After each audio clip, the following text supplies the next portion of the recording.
Good day. Welcome to Westchester Talk Radio, westchestertalkradio.com. I'm John Marino. We are produced by Sharc Creative, made possible by Entergy, the Indian Point Energy Center. We thank Entergy for all they've done for our communities throughout the years. All the best to everyone over at Entergy and all who served us at Indian Point. Robeson Oil, the house that service built. Lipolis Electric, don't be left in the dark. Get Lipolis. And by Hightower Westchester, managing your wealth to a fiduciary standard. We're joined today here on The Beat in Westchester by Howard Sturman. Howard Sturman joins us by audio. No opportunity to do video with Howard on his end where he is. He can do audio only. So Howard takes the time to join us. Howard Sturman is the publisher and CEO of Westchester's Hometown Media Group and also a longtime talk show host and political analyst for 20 years now on 1460 AM WVOX in New Rochelle. Howard, how are you? Hey, John. Nice to be with you. Good to be with you. We have the opportunity to get together again. We've had the opportunity in years gone by to work together over at VOX. You and I did much together in those years. Glad to have you here with us now on Westchester Talk Radio. Howard, as we hopefully move towards the back end and maybe the finish line of this pandemic, I think we're in about, me personally, I think we're in about the sixth inning right now. Vaccines around the county. From what you've I'm ready for a 7-inning stretch right now myself, but go ahead. Yeah, from what you've been to determine around the county, have vaccines been as effective as hoped for? Well, the issue is not just the vaccines. There is a decent size of like retailers, mostly on the smaller side, that are decided that they are not going to follow the new CDC guidance. So they're going to require masks. So the feeling of getting vaccinated, of which I'm one, is not as free as we would have thought it would be. I am making a real effort not to put the mask on when not necessary. Excuse me. Yeah, I see, people walking around. I don't, it's not something I don't want to get in a position of ever asking anybody, are you vaccinated? I think it just brings on all kinds of big brother kind of thing. But I believe that we are turning that, but the question, will the politics turn? Mm-hmm.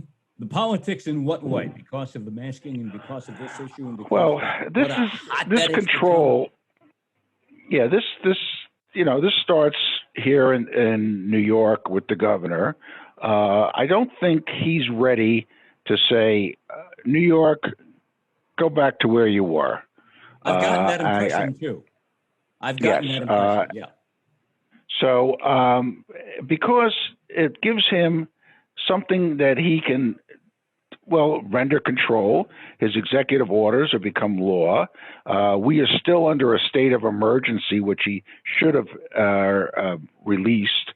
But there's a lot of silly things like pools and homeowners associations, and they are still under last year's guidelines, and there has been no change.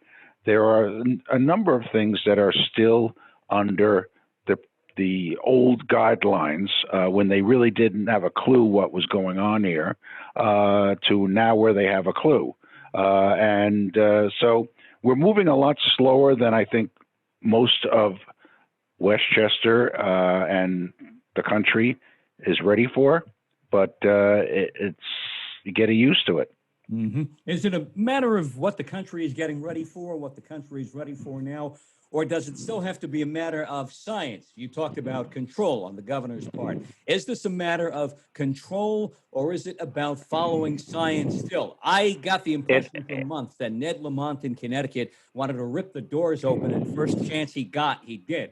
Phil Murphy in New Jersey saying for the past couple of weeks since this new CDC mask guidance came about, I'm not reopening yet because not enough people in my state are, in my mind, vaccinated yet. And yet it looks like he passed something a couple of days ago, came down with, I don't want to use the word mandate, but guidance is the right word, I guess, for the Jets and Giants to go full blast in September when the football season comes, as long as everything proceeds the way it should. And even though September is still a few months away, that's a pretty big jump from we can't reopen yet to, hey, we can put 82,000 in MetLife Stadium to watch a Jets and Giants game. I'm still scratching my head about that quick turnaround there. Isn't Andrew Cuomo taking this maybe a bit too slow, but still in a way so that there's concern shown for New Yorkers that we don't jump right back into the fray, into our previous lives too quick? I know it's been 14 months, but based on this pandemic,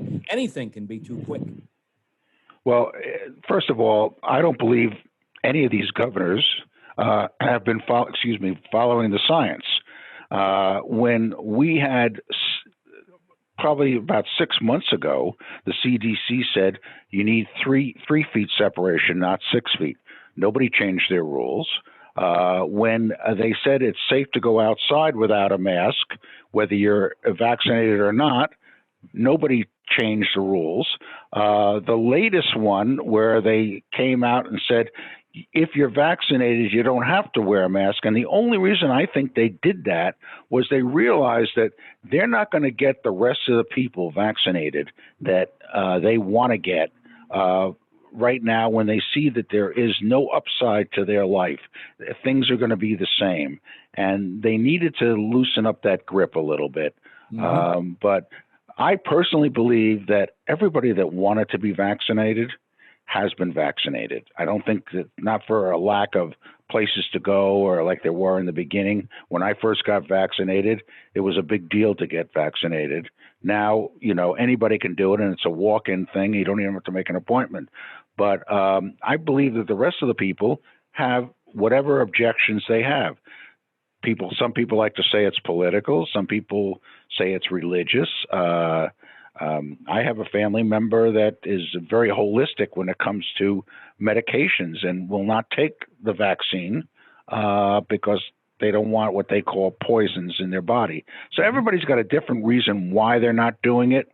But certainly keeping restrictions tight is not the way to go when you feel that your vaccination is not carrying as much weight as it should. Now, I know a number of people from Eastern Europe who I think the reason why most of them have not been vaccinated, a few have, is because of the society they come from, and they feel this is another form of government control, what they walked away from, ran away from in Eastern Europe to come to this country. And they say to me, John, how can you put anything in your body that the government says is okay for you? How would you know if it's okay for you? I do think to some extent right now, I don't want to say we're guinea pigs, but the government is testing through those who are getting vaccines to see how long, it's the form of being a guinea pig, how long do they last for? We don't know the answer to this question. 2 months, 3 months, 6 days, 6 months, a year, 6 years. We don't know at this point. But or if they work at all, or if they work at all. We don't know. Or if they work at all. I think they work to some extent from what we've seen so far. I don't think there's any. Well, if you believe that they work, and I believe there is, I think it's somewhat similar to a flu shot. Flu shots, even people with a flu shot can get the flu. But if they work at all, there is another factor that you have to take into consideration. Not only are the vaccinated people, but there are also those people that, and that's a big number, that have had COVID, who have created titers in their body where they are immune to the COVID. For how long? Nobody knows for sure. Right. But that's that group. So we are very close to what they define as herd immunity, if you count that. So the last I guess it's over a third of the country, and in New York, it's probably closer to 50% of New York have not been vaccinated. But you go into some of the rural areas of New York, and they're not running to be vaccinated because they said, what are we worried about? This is a New York City problem, Yet they can get outbreaks in these rural areas like we saw in Michigan a couple of weeks ago. It was running rampant COVID in some rural areas in the northern part of the state where people live far apart. They don't socialize much. It took a while for COVID to get there. These people did not get vaccinated, and a number of them got COVID. COVID hit on the top of the slope of Mount Everest a few days ago, too. So if COVID can hit at the top of the slope, on top of Mount Everest, where you could reach to the heavens, basically, it can get you anywhere.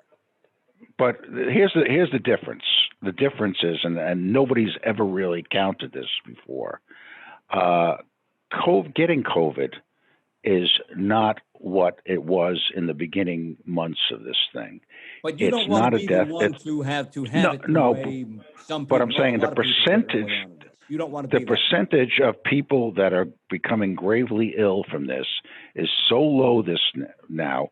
Ordinarily, if we didn't go through this, nobody would think twice about it. More people die from other things than COVID right now. So if you understand that counting somebody that has COVID is like almost at this point counting somebody that gets the flu or gets a bad cold.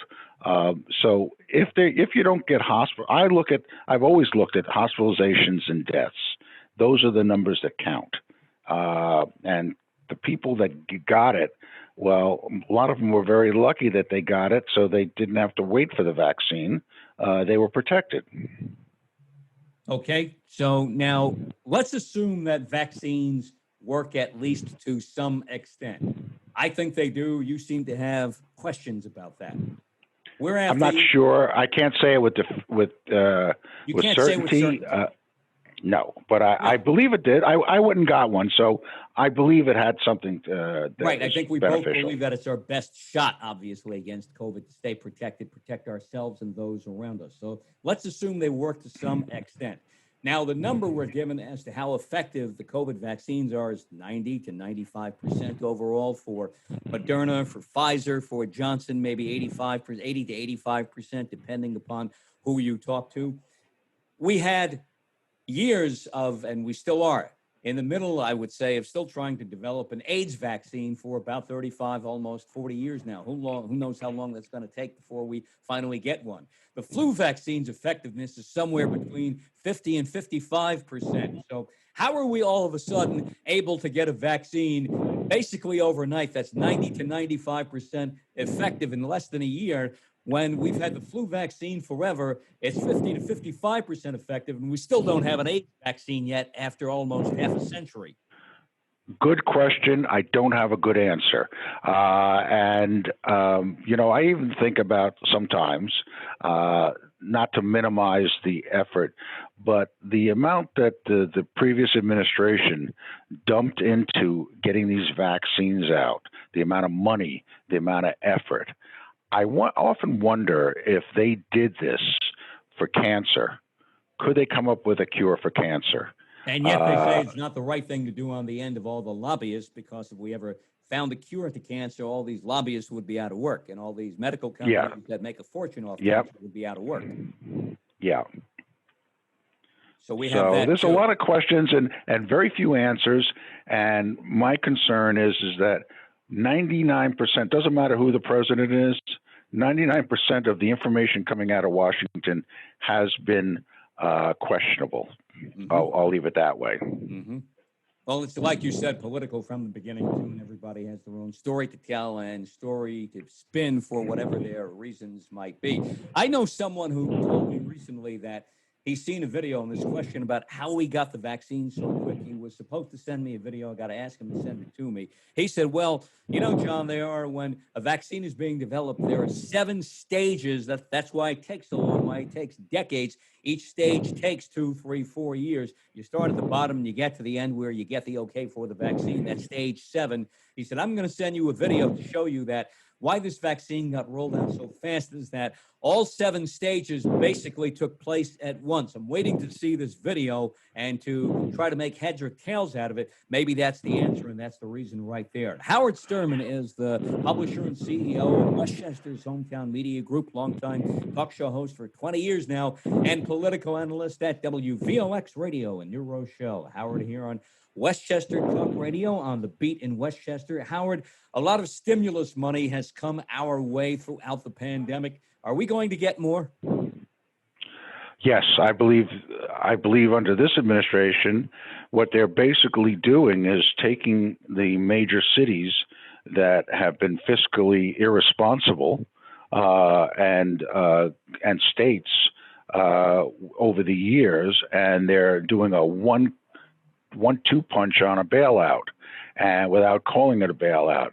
If you notice, like even California, which was deep in the hole, now we're showing a surplus with all the federal stimulus that they got. Are they giving it back in the form of tax reductions? Are they giving it back in the form of some other fiscal? No, they're using it as more giveaways. So this was an opportunity for cities and states to turn their governments around on a free dime, and they didn't take advantage of it. So it's kind of disappointing to me. Was this the right thing to do on the part of the feds, considering the circumstances? We had so many people sick, so many people died. Half the country was out of work, basically. I personally don't think we can point the finger and say, well, it was the wrong thing to do. We had to prop people up. We had to prop states up. It's just something that had to be done, whether right or wrong. Yeah, but there's a point, John. First of all, a lot of this money didn't go to prop people up. A lot of this went to prop special states up. Stuff. Yeah, that we're special finding interests. out more and more. Okay, so I believe that they, as of last year, the states couldn't spend the money that they got from the previous COVID initiatives. Now this year, they had got even more. So the question is this just a bailout, or is this going to prop people up? All right, I don't see much difference. When they send money out, should the feds tell every state, earmark every dollar in every state for a specific purpose? For example, in New York, hey, Governor Cuomo, we're going to give you X and X amount of dollars in cash, but you have to put 18% to this, 6.3% to that, and 42% to this. Otherwise, and if you don't show us this, you got to give the money back. Is that the right way to do it, or is it? Well, that should have been the way to do it. That's the way they want. Yeah, mandates have never really worked great for anybody, including the citizens. Mandates without compensation also are very difficult. So they did not. They said, you know what to do. So if they were underfunded in their pension fund, they could fund the whole pension fund with this money. And who does that help? It helps the state workers. It doesn't help the state. All right, but those people were promised the money, right? Shouldn't they get that money instead of the state coming to them or their local governmental municipality, whomever they work for? Maybe they work. Well, what money are you talking about? They did give out $600 and $1,200 as stimulus. Right. There's 2 other things that they gave out. Theoretically, the PPP money, which was part of the SBA funding, where businesses were able to get money to sort of get people back employed. I think there's a debate on how effective it was. Mm-hmm. I can tell you that a lot of businesses that I talked to, what it did was the same thing as it did for the states. People that were in deficits or were in the hole, it dug them out. And so, on that basis, we should be seeing a rosy economy for those businesses that were in trouble. Mm-hmm. They'll do more buying. They'll do more, employ more people. So that could be a good thing. Obviously, things like hospitality, restaurants, they got hit so hard that it's very hard for a lot of them to come back. No question of that. I know some who have folded, hotels in the city and businesses, restaurants that I used to go to. I have to say used to go to. Now they're not there anymore because of the pandemic. You talk about people getting back to work. Now we keep hearing stories of how jobs are not being filled. The jobs are there. They're not being filled in the restaurant industry, the hospitality industry, that too much stimulus cash was given to the unemployed where they could just sit at home until September. Can you blame anybody who sits at home until September, until the cash runs out, considering they work in industries where most of them, I think we would have to agree, were basically underpaid to begin with? And you have people who have worked in these industries for decades who've been underpaid. What's wrong with them taking a few extra bucks for a few months, putting that in their pockets before they get back to work? Quite honestly, I can't come up with a really good debate against it. It's not the spirit of what it was for, right? But certainly, it's about taking care of your family, which is a priority. And if you can get $40,000 a year on unemployment here in New York, which is the maximum you can get with the federal stimulus, and you're only making $30,000 a year, well, I can't blame anybody not wanting to have at it. Go for it. Right, as they say, more power to you, right? Yes. Yeah. So, Howard, as we talk about stimulus here, it has Westchester. Let's talk trickle-down effect of stimulus to states. States hand it down to counties. Counties hand it down to localities, municipalities. Around Westchester, from a county perspective, a county level, and then the trickle-down effect locally to Yonkers, to New Rochelle, to Croton, to Somers, to everywhere in between, like Pleasantville, Hawthorne, and Valhalla. Have we gotten our fair share around the county locally in our municipalities and cities and towns, and at the county level too from the feds?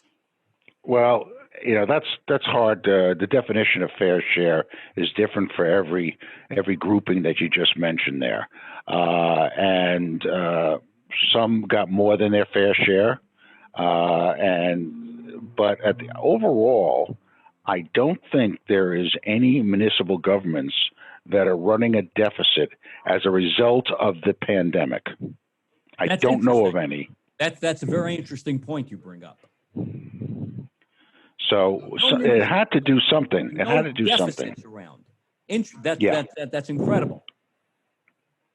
Westchester County, for example, for years and years, used one-shots to fill the deficits. This year, they didn't have to do it. No one-shots this year. Yeah, well, unless you consider the Fed stimulus money that they got as a one-shot. But somebody fiscally prudent would, and I don't know what they're doing with the money, quite honestly, but it should be a real big-time rainy day fund. All right, so and hold localities, local governments, municipalities, and counties, should it hold them not just for 2021? Should this hold them for another 1, 2, 3, 4, 5 years, depending upon how they spend all this money? Yes, they should not be using this to fill budget gaps. What they should be doing is saying, this is our savings account, our reserve fund, as they call it, a rainy day fund. So, for example, if something like this happens where the feds don't step in again, they can meet their obligations, but you can't do that without looking at your overall budget. And instead of increasing your budget, you should be decreasing the budget. A lot of these governmental budgets are bloated, and they have more staff than necessary. The compensation levels are more than necessary to get competent people. And then they take away from areas, like policing or other areas where it's really needed. So, but we're not becoming like a business would look at it and say, okay, I got my feet back on the ground again. I don't want this ever to happen to me again. So I'm going to put money aside, and I'm also going to keep tightening my ship so that I can run smoothly, but at the same time, fiscally responsibly. Now, I got the impression at the beginning of all this when Governor Cuomo went to the feds and said, I need $65 billion. He was talking about covering deficits that he anticipated over 5 years. So is this the right approach by the governor based upon what you just said it was not? Well, this is the same governor that asked for 40,000 ventilators, and the same governor that he didn't use, that got a hospital ship that wasn't used, that got the Javits Center converted to 3,000 beds. So, I don't know how they come up with these numbers. I don't see the controller, who I think has a lot of credibility. And I haven't seen him come out and say, we have warning signs coming up. Mm-hmm. So that's the thing I would be looking for. So you're talking about Tom DiNapoli, correct? Yes. Yeah, the state controller. So yeah, I think he's been doing a very good job. And you see him at times at odds with the governor about fiscal matters. The governor's status right now, this investigation into nursing homes, the way he handled them during the pandemic, investigation into alleged sexual harassment, and maybe some touching or whatever might have occurred in an instance or two that we've heard about.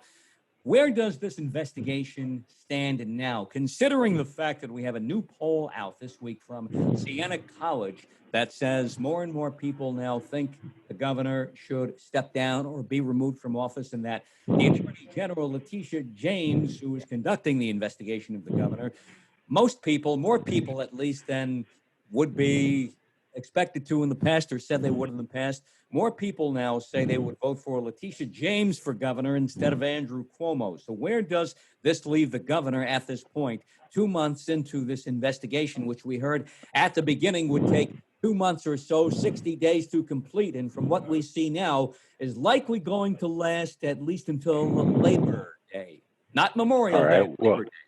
Yeah. To answer your question, I'll go backwards first.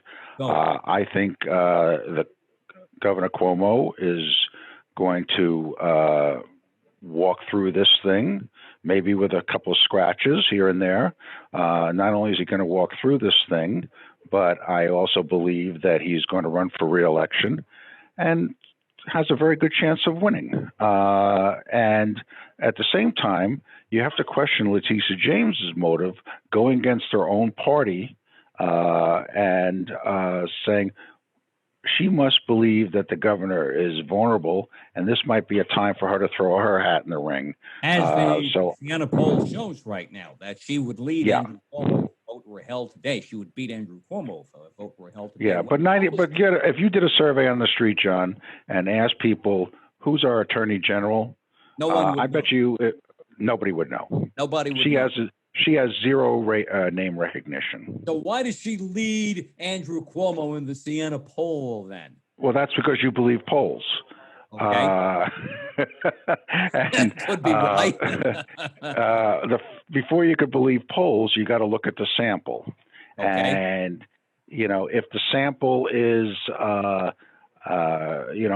predominantly progressive Democrats, then they're going to go one way. If it's predominantly Republicans, it's going to go another way.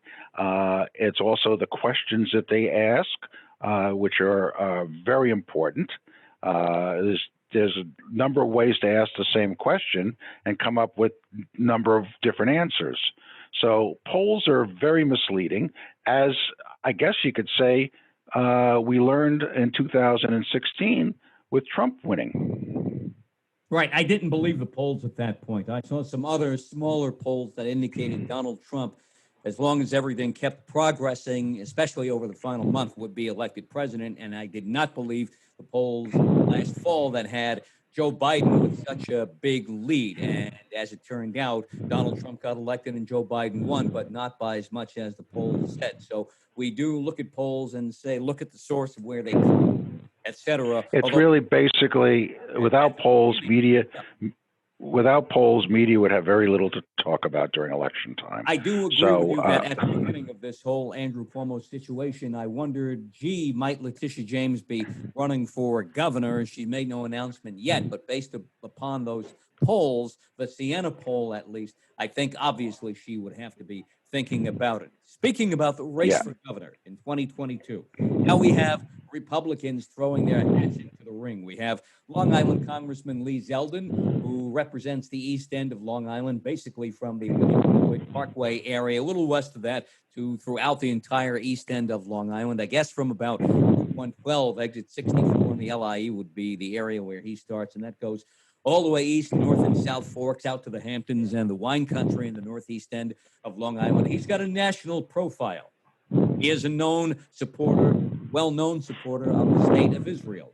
Rob Astorino is the former Westchester County executive who ran for governor in 2014 and lost to Andrew Cuomo. Rob Astorino carried most counties around New York State, basically every county, I believe, from Putnam on up throughout New York State, but most of the population of the state is in the very southeastern part of the state. So Andrew Cuomo won all of those areas. He beat Rob Astorino. And then we have Andrew Giuliani, the son of one-time New York City Mayor Rudy Giuliani, who I had heard and others had heard would throw his hat into the ring for mayor of New York City. He's been asked this also, too. He's running for governor instead. I know it's a long way out. Size this race up right now.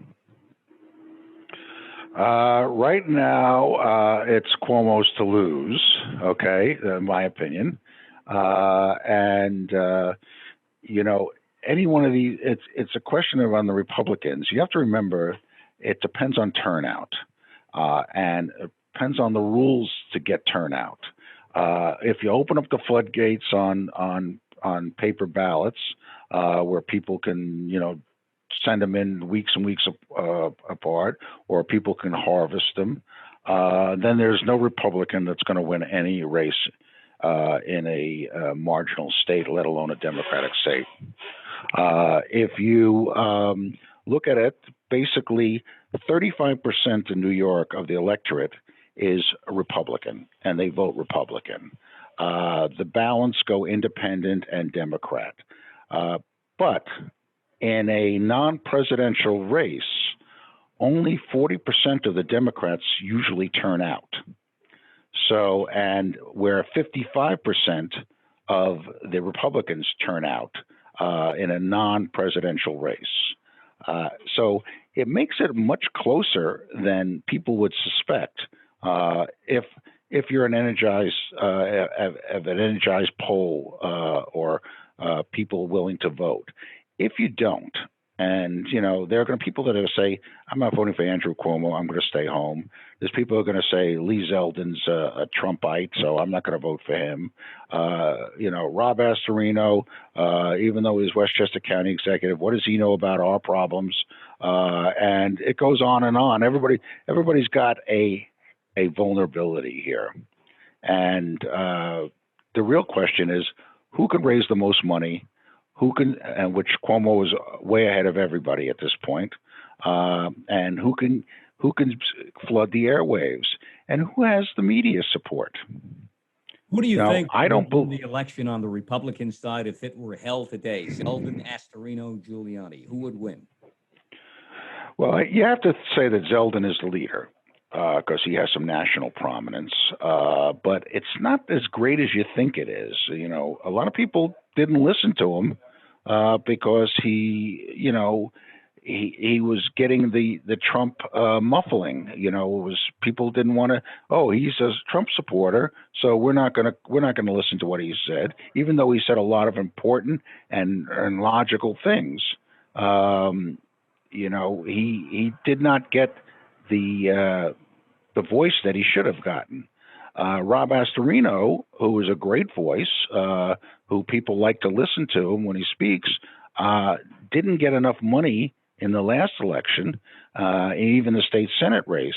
He didn't get enough money to really get his voice out there, and they spent it in one medium and not as many mediums as some of the other candidates do. And that was last November when he was defeated by Pete Harckham in the race for a state Senate.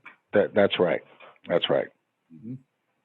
So how about Andrew Giuliani? Is he the wild card here? No, he's no card. He's no card. So why is he doing this then? Why is he doing this? To get his name out there. Right. It's an ego trip. Okay. How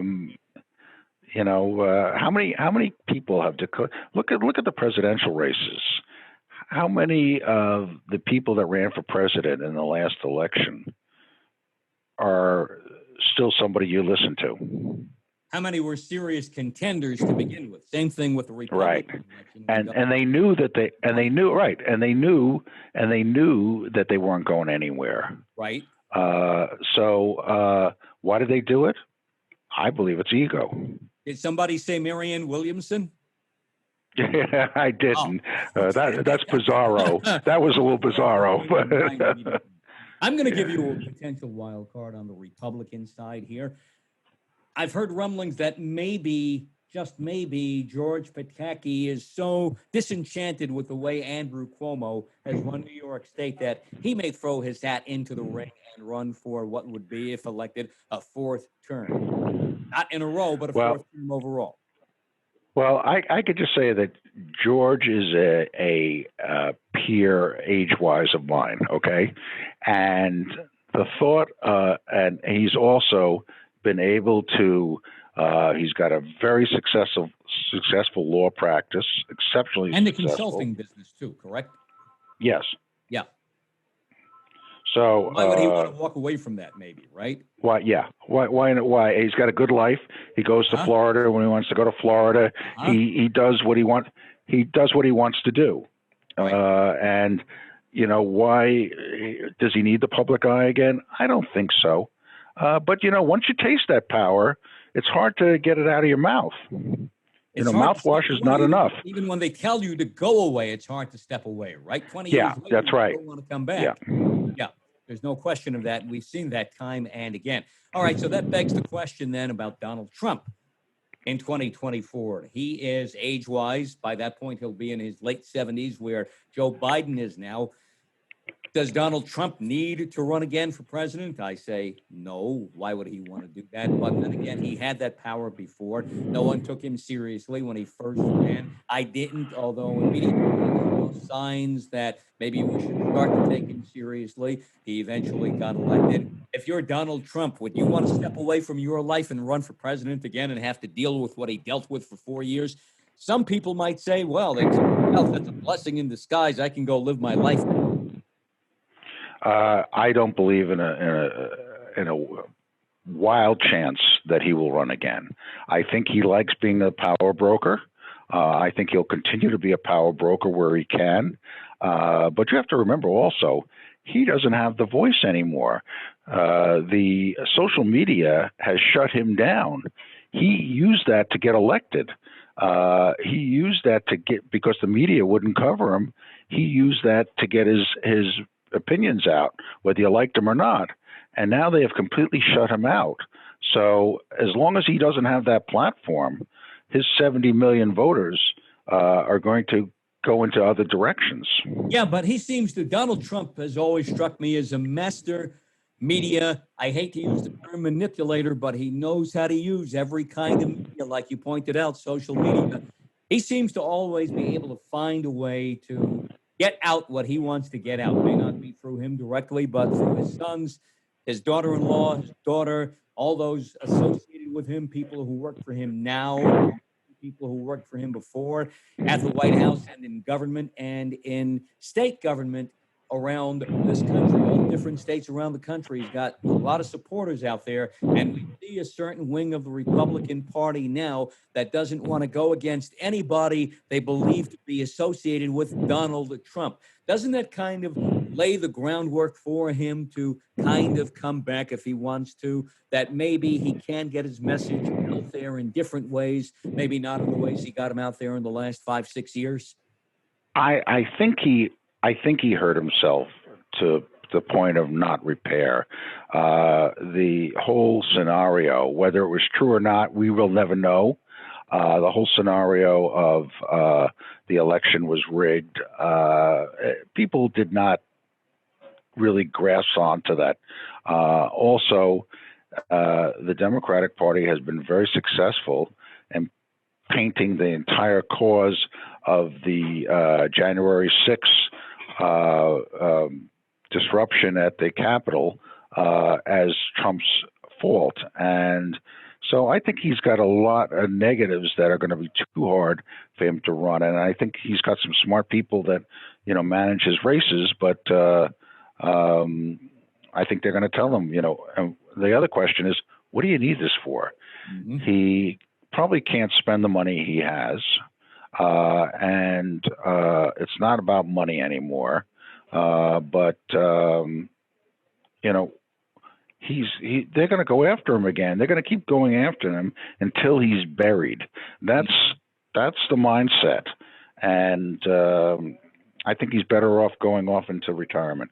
Yeah, but you talk about his advisors will tell him, come on, Donald, what do you want to do this for again? I think we know that Donald Trump listens only to himself, and in the end, he's going to do whatever he wants, regardless of right. Anybody. If he has any inkling that he could win this race, he will run. Yeah. Yeah. Yeah. But I think I'm not sure. He has an inkling that he can win. If the campaign started today, I think he'd be in. My opinion. Yeah. Howard Sturman is the CEO and publisher of the Hometown Media Group here in Westchester. Also, longtime talk show host and political analyst at WVOX Radio in New Rochelle. Howard Sturman, we thank you for being part of Westchester Talk Radio's On the Beat in Westchester program. Thanks for having me. Thank you for your insight, as always. Good to talk to you again. Enjoyed everything we did together a few years back when we worked together at WVOX in New Rochelle. Howard, hope to have you back again real soon here on Westchester Talk Radio. I'm John Marino. We are Westchester Talk Radio, westchestertalkradio.com. Produced by Sharc Creative. Made possible by Entergy, the Indian Point Energy Center. Over at the Indian Point Energy Center in Buchanan, we say thank you for all you have done for us. Thank you, Entergy, through the years, and all the best to you and yours in all of your future endeavors. By Robeson Oil. Robeson Oil, the house that service built. By White Plains Hospital. Special thanks to all of our friends at White Plains Hospital for all they have done throughout the COVID pandemic. And Michael Labriola, landscape design and construction of Armonk. Catch all of our Westchester, Rockland, Putnam, Dutchess, Orange, and Fairfield County talk radio programming on our YouTube channel, Sharc Creative YouTube.